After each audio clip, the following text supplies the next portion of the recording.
pour nous parler, pour finir sur une dizaine, quinzaine de minutes, des outils facilitant la communication en équipe. Et merci à Aurélie pour avoir joué la journaliste aussi dans la vidéo. Oui, pour terminer ces interventions sur le travail en équipe, on souhaitait vous présenter quelques outils pour faciliter la communication au sein d'une équipe. Donc ce sont des outils que vous connaissez certainement pour la plupart, mais voilà, on voulait vous les représenter. Alors je dis que vous les connaissez, ben écoutez, on va vérifier. Vous avez à l'écran un QR code qui peut, si vous le flashez, vous orienter vers un petit sondage. Donc il y a 8 questions sur des outils de communication. Et on va vous laisser 2-3 minutes pour y répondre.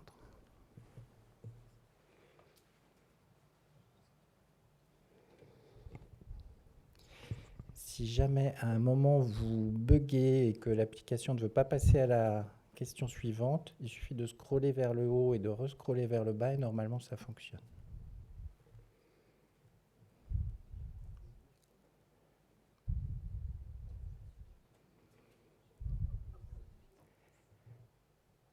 Vous arrivez à vous connecter ?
Il y a une première réponse.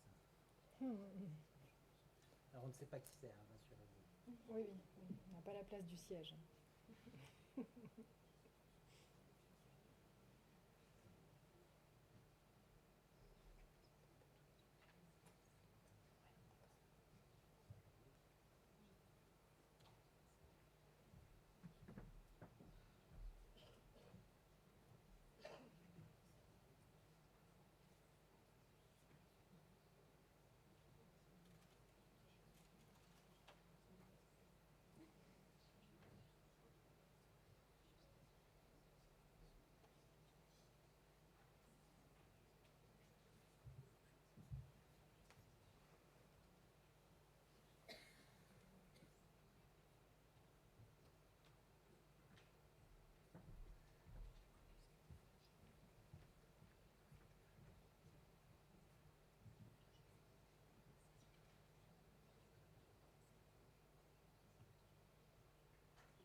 Dis-le pour motiver un peu les troupes.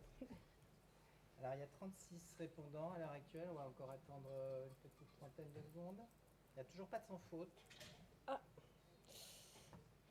c'est embêtant.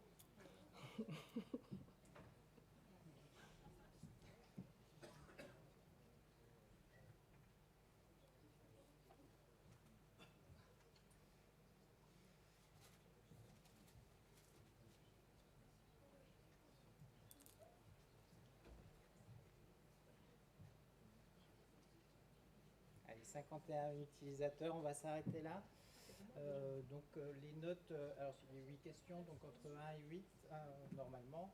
Là, ça va de 1 à 7, avec une moyenne à 3,86. C'est pas mal, ça montre déjà une bonne connaissance. Alors, la communication, lorsqu'on a un message à transmettre entre ce qu'on a à dire, ce que l'on dit réellement, ce que la personne va entendre, ce qu'elle va comprendre, en retenir et puis ensuite répercuter, on voit d'après ce petit schéma que le message original fond au fur et à mesure. Et malheureusement, et notamment dans le domaine de la santé, lorsque la communication n'est pas optimale, elle peut être source d'erreurs. Au niveau des États-Unis, vous savez qu'il y a un recueil des événements sentinelles qui sont déclarés par les établissements aux États-Unis à la Joint Commission. Et entre 2004 et 2015, dans la grande majorité des événements sentinelles qui avaient été déclarés, les problèmes de communication apparaissaient comme une des causes profondes identifiées. Et c'était même la première ou la deuxième cause en termes de fréquence dans 13 des 18 types d'événements sentinelles, et notamment les retards de prise en charge, les erreurs anesthésiques, les fugues, les infections ou les problèmes lors de transfert de patients. Pourquoi la communication ne fonctionne pas? Il peut y avoir plusieurs raisons. On peut avoir une communication incomplète, on peut avoir un moment de transmission de l'information qui n'est pas adapté et qui donc va brouiller le message. On peut avoir un destinataire inapproprié. On peut aussi, et c'est peut-être moins mis en évidence, avoir peur de s'exprimer et donc ne pas avoir une communication optimale. Et puis ne pas vérifier ce qui a été transmis auprès de la personne qui est censée recevoir le message. Donc pour ces différents problèmes, il existe des outils, donc vous les connaissez, c'est ceux qui étaient interrogés dans le quiz que l'on vient de réaliser, l'outil SAED, l'outil SMS, l'outil boucle fermée et l'outil du briefing. Alors l'outil SAED, rapidement, donc c'est un outil mémotechnique qui permet d'avoir une communication standardisée entre deux personnes. SAED, ça veut dire situation, antécédent, évaluation, demande. Et c'est un outil qui va permettre de limiter les pertes d'informations et les erreurs de compréhension. Quand est-ce qu'on peut utiliser cet outil? C'est notamment lorsque l'on souhaite transmettre des informations critiques qui nécessitent une attention de notre interlocuteur et puis surtout une réponse rapide et précise. Donc typiquement, l'outil SAED il peut être utilisé lors de l'appel téléphonique à un médecin de garde ou d'astreinte. Mais finalement, cet outil peut être utilisé dans tout type de communication, lors d'une demande d'avis par téléphone, lors de l'information donnée à propos d'un transfert de patient, d'une discussion pluridisciplinaire ou même d'une demande par mail. Alors, comment on fait pour utiliser l'outil SAED? On part donc des 4 mots, situation. Donc, on rappelle qui appelle qui, pour qui et pourquoi. On donne les antécédents, donc les principaux antécédents et le contexte récent concernant le patient. On va ensuite donner son évaluation de la situation. Quel est le problème à notre avis? Et puis, on va faire la demande, c'est-à-dire ce que l'on attend de la personne à qui on s'adresse. Et puis, en réponse, le receveur va faire un résumé de la situation, puis donner ses consignes. Donc, l'intérêt de cet outil, c'est de formuler une demande concise, claire, de ne rien oublier, et puis surtout d'obtenir une réponse qui permette de faire face le mieux possible à la situation.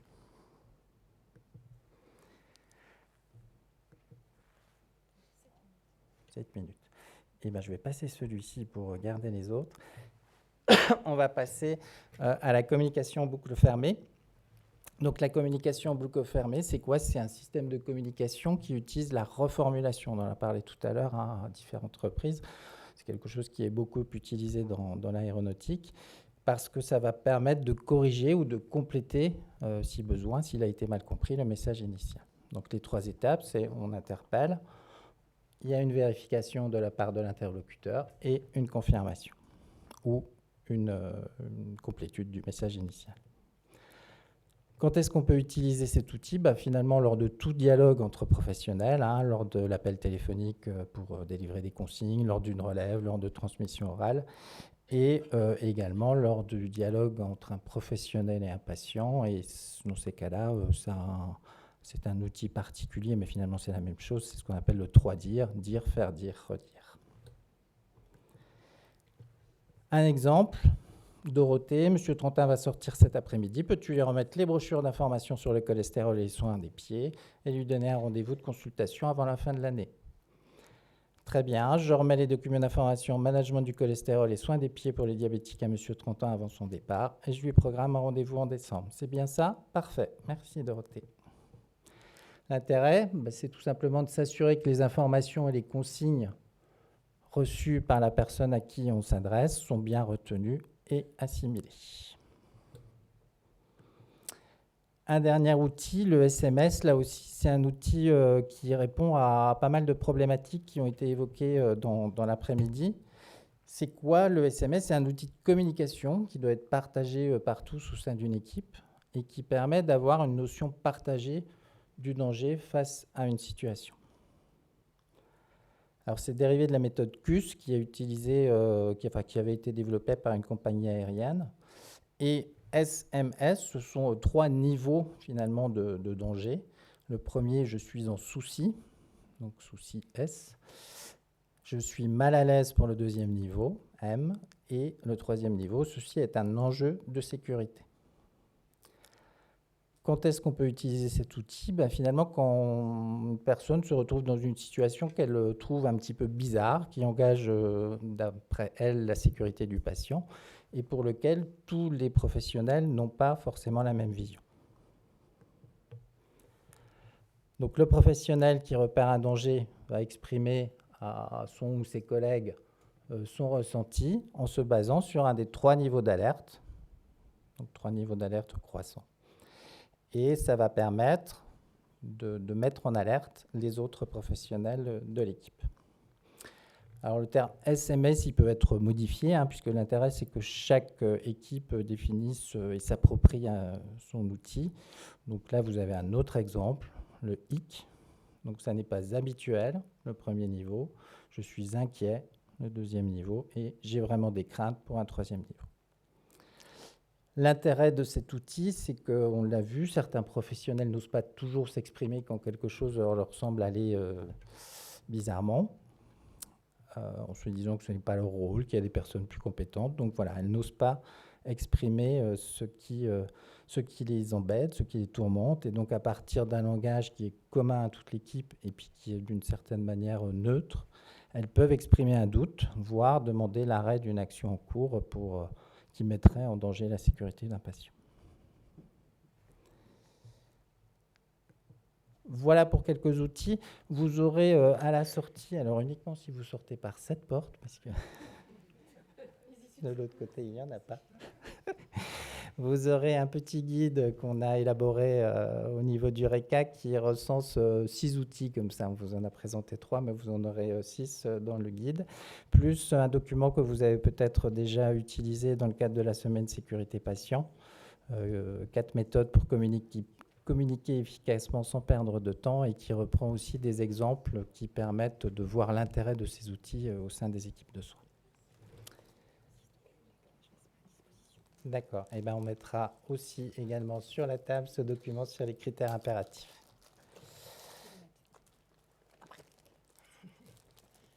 Est-ce qu'il y a des questions? Non. Moi, j'ai une... Non, pardon. Je m'interroge sur moi-même. Merci beaucoup. Merci Valentin. Ouais, super, merci. On va maintenant du coup laisser à nouveau la parole, comme pour l'introduction, à la Haute Autorité de Santé et à l'Agence régionale de santé.